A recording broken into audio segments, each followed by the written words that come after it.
औज़ुबिल्लाहिमिनश्शैतानिर्रजीम बिस्मिल्लाहिर्रहमानिर्रहीम। अस्सलाम वालेकुम to my all viewer. Lesson number 24 के साथ आपकी खिदमत में हाजिर हूँ। स्टार्ट करते हैं आज के लेक्चर को। हमारे आज के लेक्चर में हमारा टॉपिक है कैरियर का। कैरियर का जो टॉपिक है ये बहुत इम्पॉर्टेंट है, क्योंकि जब मैंने दिए थे पेपर तो मेरा आया था क्वेश्चन कैरियर को डिफ़ाइन करने के हवाले से 5 मार्क्स का था, मुझे याद है। तो आपने भी इस चैप्टर को बहुत अच्छे से कर लेना है। स्टार्ट करने से पहले आप लोगों से रिक्वेस्ट करूंगी, चैनल को सब्सक्राइब कर दीजिए, वीडियो को लाइक एंड शेयर कर दीजिए। स्टार्ट करते हैं कैरियर के टॉपिक को। कैरियर क्या होता है? कैरियर में वो सेट ऑफ एक्शंस होते हैं, जनरल कोर्स ऑफ एक्शन जो आप अपनाते हो या चूज़ करते हो, और आपने आने वाली ज़िंदगी में भी उनके ऊपर अमल करना होता है जब तक आप काम कर रहे हो, throughout your working life. तो अब इसकी प्रॉपर डेफिनेशन पढ़ लेते हैं। Career can be defined as a general course of action a person chooses to pursue throughout his और हर वर्किंग लाइफ। ठीक हो गया। इसके बाद हमारे पास है कैरियर प्लानिंग। कैरियर प्लानिंग में हमने क्या करना है? कैरियर प्लानिंग जो है वो ऑन गोइंग प्रोसेस है, और इसके ज़रिए से एक इंडिविजुअल जो है वो सेट करता है अपने कैरियर गोल्स को, और उसके बाद वो आइडेंटिफाई करता है वो रास्ते जिनके ज़रिए से वो इन कोर्स ऑफ एक्शंस को या इन अपने गोल्स को अचीव कर सकेगा। The process by which individuals plan their work life wise is referred to as career planning. Through career planning, a person evaluate his or her own abilities, interests, consider alternative career opportunities, establish career goals and plans particular development activities. Career planning के ज़रिए से इंसान को पता चलता है कि उसके अंदर कितनी एबिलिटी है वर्क को करने की, और उन एबिलिटीज़ को देखते हुए वो अपने गोल्स को सेट करता है, और अल्टरनेटिव जो कैरियर प्लानिंग के वेज़ हैं या वो अल्टरनेटिव कैरियर जो हैं या गोल्स जो हैं उनको भी अपने जहन में रखता है, क्योंकि उसे अपनी एबिलिटी का भी पता होता है। इसके बाद हमारे पास इन्हीं चीज़ों को दोबारा से एक्सप्लेन किया गया है नंबरिंग के थ्रू, तो ये आपने पढ़ लेने हैं। इसमें कैरियर प्लानिंग में पहला आता है individual career planning. Career planning begins with self understanding. जब आप अपने आप को समझते हो, अपनी एबिलिटीज़ को जानते हो, तो वो आपके पास आता है सेल्फ अंडरस्टैंडिंग में। Then the person is in position to establish realistic goals. जब आपने अपने आप को पहचान लिया, आपको पता चल गया कि आपके अंदर कितनी खूबियाँ हैं, खामियाँ हैं, सलाहियतें हैं किस काम को भी करने की, तो आप उसके बाद अपने रियलिस्टिक गोल्स को, अपनी एबिलिटीज़ को देखते हुए सेट करते हो and determine what to do to achieve these goals. और उसके बाद आप ये समझते हो या जान पाते हो कि हम क्या करेंगे तो हम ये गोल जो हैं उसको अचीव कर सकेंगे। देन हमारे पास आता है स्ट्रेंथ, वीकनेस, बैलेंस शीट, जिसके अंदर एक पर्सन जो है वो लिखता है अपनी खूबियों को, अपनी जो है वो वीकनेसेस को और अपनी स्ट्रेंथ्स को। ठीक है। A self-evaluation procedure assists people in becoming aware of their strength and weakness. जब एक इंसान अपने आप को जानता है तो वो एक शीट के ऊपर अपनी weaknesses and strength उसको लिख लेता है, तो उसको पता चल जाता है। Likes and dislikes survey, a procedure that assists individuals in recognizing restriction they place on themselves। जो पाबंदियाँ एक इंसान ने अपने ऊपर खुद से लगा रखी हैं तो वो उसकी लाइक्स और डिसलाइक्स के ज़ुमरे में आती हैं। तो ये प्रोसीजर जो है, एक सर्वे जो है, उसके ज़रिए से हम किसी भी इंसान की लाइक्स डिसलाइक्स को जानते हैं। इसके बाद हमारे पास आता है career assessment on the web. The web has numerous test and assessment sites available to assist job seekers. ठीक है, तो वेबसाइट्स के थ्रू से भी हम पता चला सकते हैं। इसके बाद हमारे पास है organisational career planning, the process of establishing career path within a firm. जब एक फर्म के अंदर ही अपने कैरियर को आप अपने माइंड में रखते हो कि फ़लाँ पोजीशन पे मैंने जाना है और मैं इस तरह से काम करूँगा तो मुझे प्रमोट कर दिया जाएगा, तो आप कुछ अपने जहन में ज़ाब्ता बना लेते हो काम का कि मैं ये करूँगा तो मैं वहाँ तक पहुँच जाऊँगा, तो वो आपके पास आता है ऑर्गेनाइजेशनल कैरियर प्लानिंग में, यानी कि ये ऑर्गेनाइजेशन के अंदर ही या फर्म के अंदर ही सारा कुछ होता है। इसके बाद हमारे पास कैरियर पाथ आते हैं और ये बहुत इम्पोर्टेंट है। इसमें हमारे पास जो हैं वो पहला है ट्रेडिशनल, दूसरा है नेटवर्क, और फिर है लेटरल, और फिर है डेवल्ड, और फिर है adding value to retain present job, ठीक है, और डिमोशन भी है।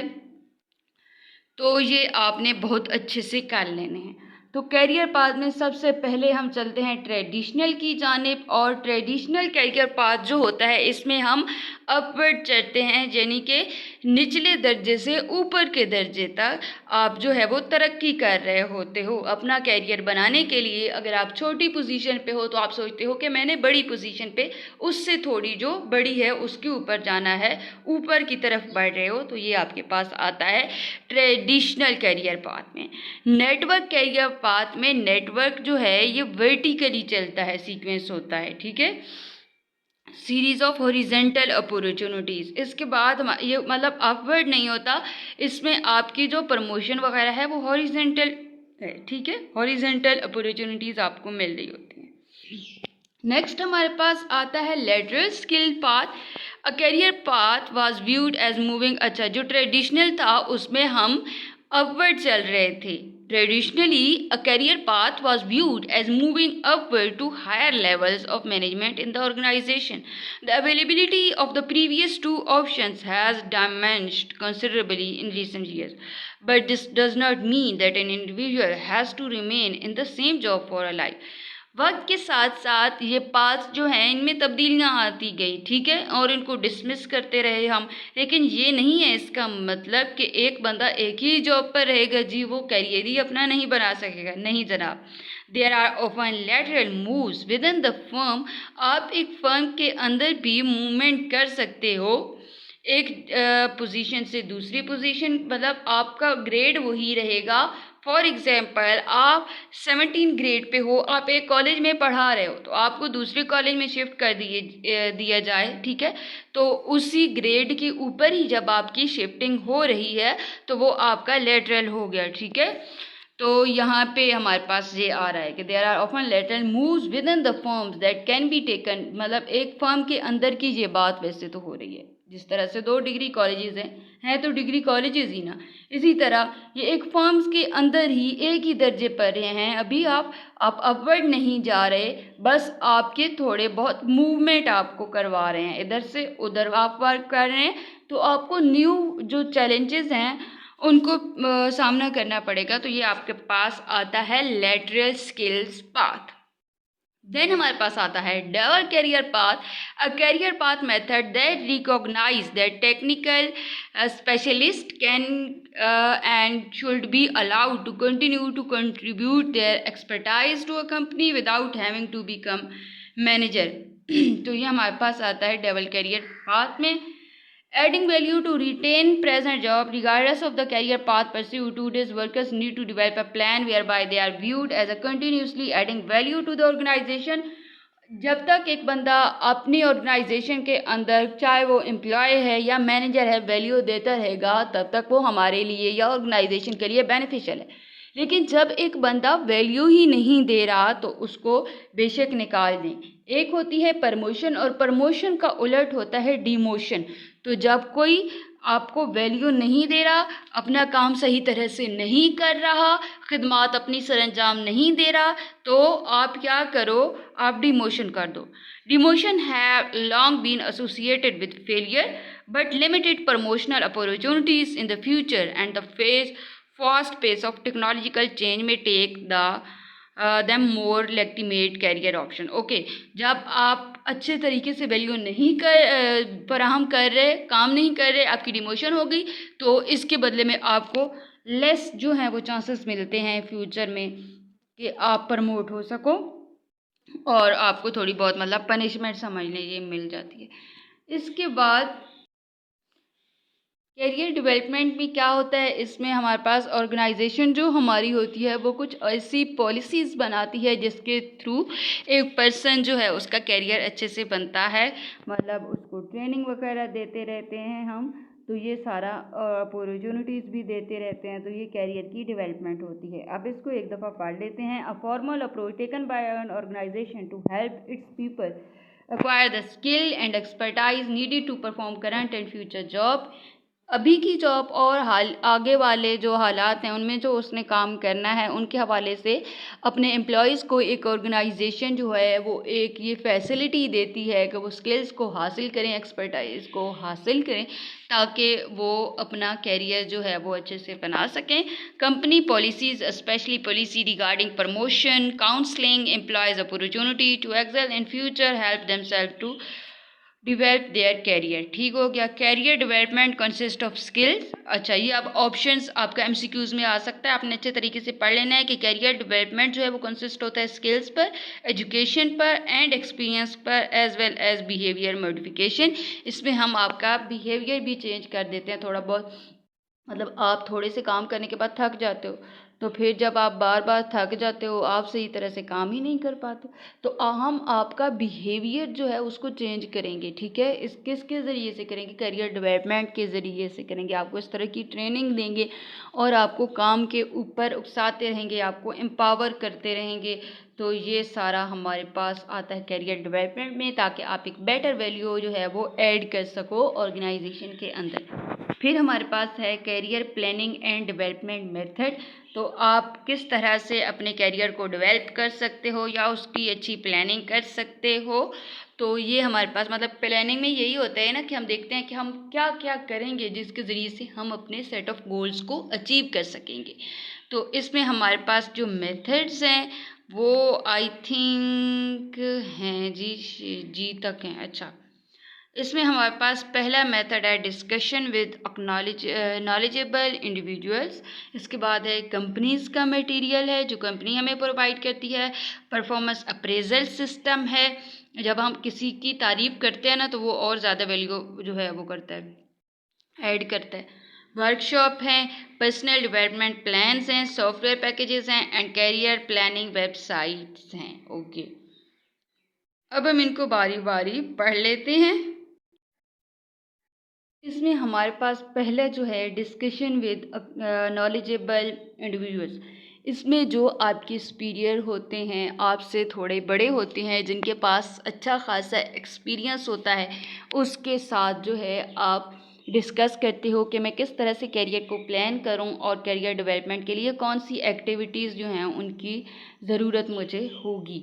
तो जब हम कॉलेजेस एंड यूनिवर्सिटीज़ की बात करते हैं तो वहाँ पे प्रोफेसर्स जो होते हैं हमारे, उनके साथ हम कैरियर के हवाले से एडवाइसेस जो है वो ले सकते हैं। इसके बाद कंपनी मटेरियल है। Some firms provide material specifically develop to assist their workers in career planning and development. कुछ कंपनीज जो होती हैं या फर्म्स जो होती हैं वो प्रोवाइड करती हैं मटेरियल जो कि हेल्प करता है कैरियर प्लानिंग में। इसके बाद परफॉर्मेंस अप्रेजल सिस्टम है। The firm performance appraisal system can also help be valuable tool in career planning and development. अगर आप अप्रेज करते रहोगे तो एक इंसान चाहेगा कि वो आगे बढ़े अपने इसी कैरियर को लेकर।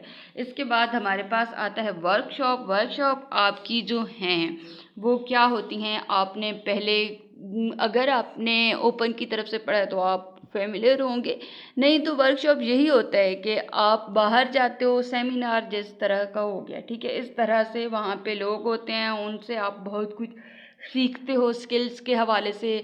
आपको आपके जहन में कोई कैरियर है तो उसकी इम्पोर्टेंस का पता चलता है, बहुत सारी इन्फॉर्मेशन आप हासिल करते हो उन वर्कशॉप्स में जाकर। Some organisation conduct workshop lasting 2 or 3 days for the purpose of helping worker develop career within the company. कुछ ऑर्गेनाइजेशन 2 या 3 दिन की वर्कशॉप रखती हैं ताकि वर्कर्स को पता चले कि इसी ऑर्गेनाइजेशन के अंदर वो अपना कैरियर जो है वो किस तरह से डेवलप कर सकेंगे। Employees define and match their specific career objectives with the need of the company.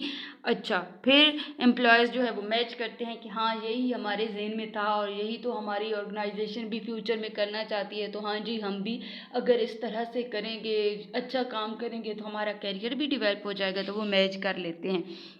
At other time, workshops are available in the community और कभी कभी ऐसा भी होता है कि कम्युनिटी के अंदर ही मतलब अफराद के अंदर ही आप कर लेते हो वर्कशॉप्स को अरेंज दैट द कंपनी में सेंड देयर वर्कर, और एक कंपनी जो है वो अपने वर्कर्स को सेंड करती है टू आवर वर्कर्स में initiate their visit themselves. Okay, personal development programme में आप खुद ही अपने करियर को लेकर एक प्रोग्राम बना लेते हो। सॉफ्टवेयर पैकेजेस हैं जिनके ज़रिए से आप अपने करियर को एनालाइज कर सकते हो। करियर प्लानिंग वेबसाइट्स भी हैं जनाब। ठीक हो गया।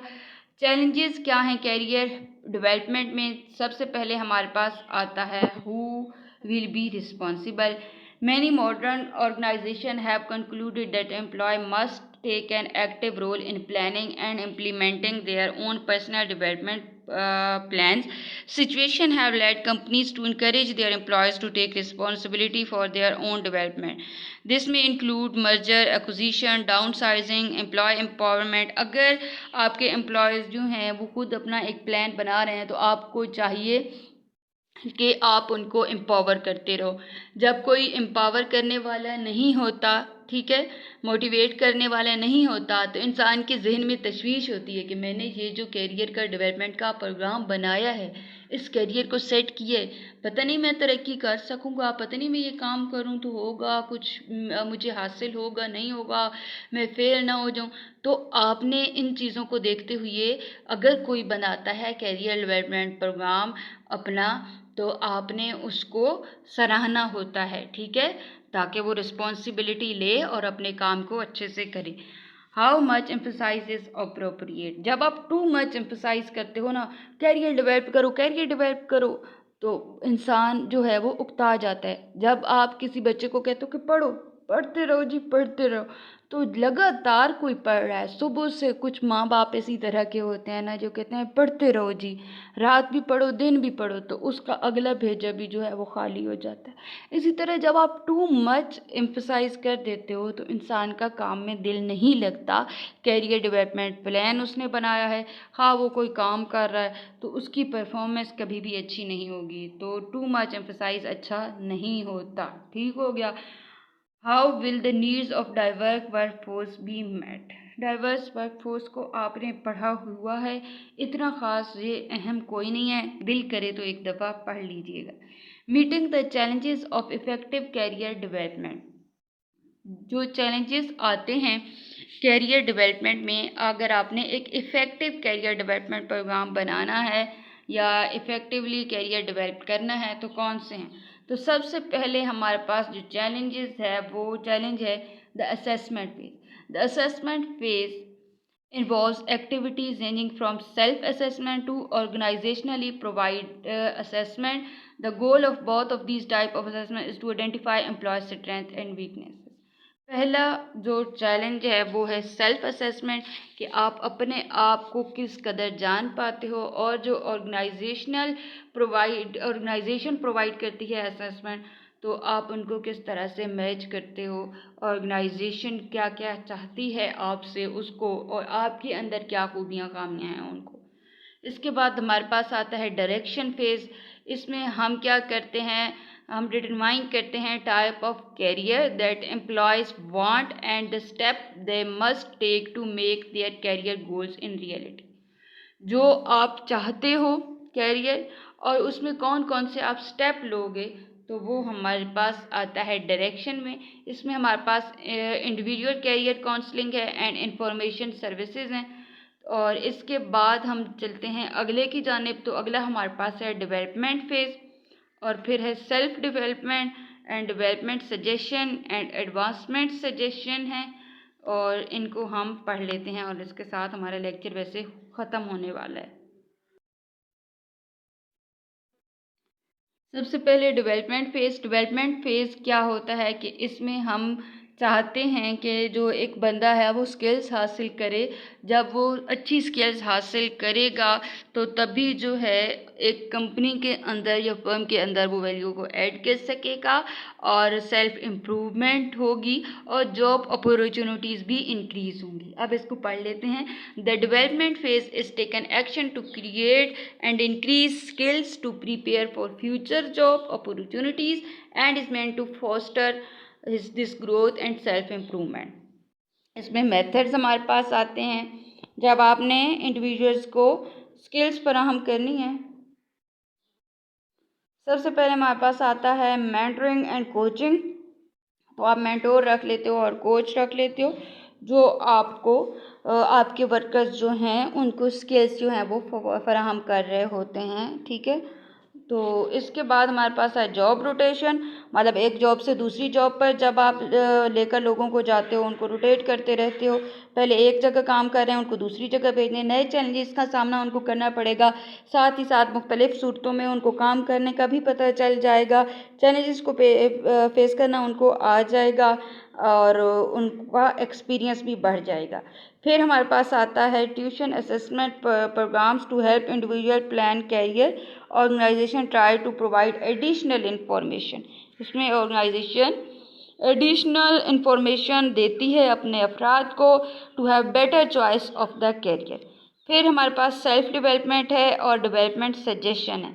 When an employees does not routinely offer development program, it is essential that employees work out their own development plan। फिर जब आपने जो प्रोवाइड किया उसके ऊपर अमल नहीं करा एम्प्लॉयज़, तो उसको चाहिए कि अपना एक डेवलपमेंट प्लान बना ले। ज़ाहिर है उसको आपका पसंद नहीं आ रहा तो अपना बना ले। Development suggestion focus on personal growth and direction. Development suggestion का फोकस किस पे होता है? पर्सनल ग्रोथ पे होता है एंड डायरेक्शन पे होता है। These suggestion include statement. इसमें कौन कौन सी चीज़ें आती हैं सजेशन में? स्टेटमेंट है such as create your own personal mission statement, ठीक है। एडवांसमेंट सजेशन है। Advancement suggestion focus on the step that employees to take to improve their chances of being considered for advancement, ठीक है। These suggestion include statement as remember that performance in your function is important. मतलब advancement चाहिए तो हम उनको suggestion देते रहते हैं कि आपकी परफॉर्मेंस बहुत इम्पॉर्टेंट है। जब वो अच्छी परफॉर्मेंस देंगे तो तभी वो आगे जा सकेंगे। देन हमारे पास आते हैं career impact life stages. Each persons careers goes through stages that influence an individuals knowledge of and preference for various occupation, ठीक है। तो करियर के हवाले से जब हम किसी को गाइड कर रहे हैं तो उसकी एज को भी देखना चाहिए, ठीक है। तो इसका अच्छा खासा असर होता है लाइफ स्टेज पे। तो हमारे पास लाइफ स्टेजेस कितनी आती हैं? ग्रोथ स्टेज है, एक्सप्लोरेशन स्टेज है, एस्टैब्लिशमेंट स्टेज है एंड मेंटेनेंस स्टेज है एंड डिक्लाइन स्टेज है जनाब। ग्रोथ स्टेज इज़ रफली from birth to age of 14 and is period during which an individual develop a self concept। इसमें पहले आप खुद को जानते हो इसमें, and by identifying and interacting with other people।